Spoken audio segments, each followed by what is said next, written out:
আসসালামু আলাইকুম। হ্যালো বন্ধুরা, H medicine and health tips থেকে সবাইকে জানাই স্বাগত। আজকে আপনাদের জানাবো দাঁত ও মাড়ির স্বাস্থ্য সুরক্ষায় যা করণীয়। প্রতিদিন সকালে নাস্তা করার পর এবং রাতে ঘুমানোর আগে টুথপেস্ট ও টুথব্রাশ দিয়ে সঠিকভাবে 2 মিনিট ধরে দাঁত পরিষ্কার করবেন। কয়লা, ছাই, লবণ ইত্যাদি দাঁতের মাজন হিসেবে ব্যবহার করলে দাঁত ও মাড়ি ক্ষতি হয়। পান, সুপারি, গুল, জর্দা, তামাক, সিগারেট ইত্যাদি মুখের ক্যান্সারের অন্যতম প্রধান কারণ। এগুলো সেবন থেকে বিরত থাকুন।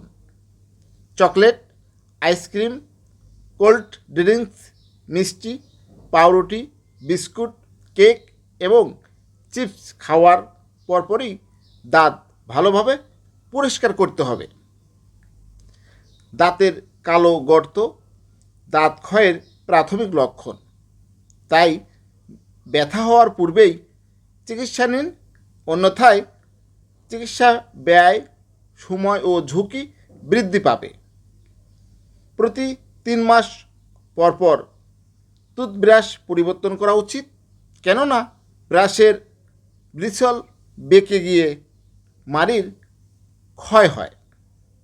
নিয়মিত ডেন্টাল ফ্লসিং মাড়ির রোগ প্রতিরোধ সাহায্য করে। 2 দাঁতের মধ্যবর্তী স্থান পরিষ্কার করতে ডেন্টাল ফ্লসের বিকল্প নেই। প্রতি 6 মাস অন্তর অন্তর ডেন্টিস্ট কর্তৃক মুখ ও দাঁত চেক আপ করানো উচিত। জেনে রাখা ভালো, দাঁত একটি অমূল্য সম্পদ, তাই আমাদের বেশি বেশি দাঁতের যত্ন নিতে হবে। হ্যালো বন্ধুরা, আজকে আপনাদের জানালাম দাঁত ও মাড়ির স্বাস্থ্য সুরক্ষায় যা করণীয়। আমার এই ভিডিওটি যদি ভালো লাগে, নতুন কোনো ভিডিও পেতে আমার এই চ্যানেলটিকে সাবস্ক্রাইব করে রাখুন, লাইক, কমেন্ট, শেয়ার করুন। সুস্থ থাকুন, ভালো থাকুন। আজকের মতো বিদায় নিচ্ছি। আল্লাহ হাফেজ।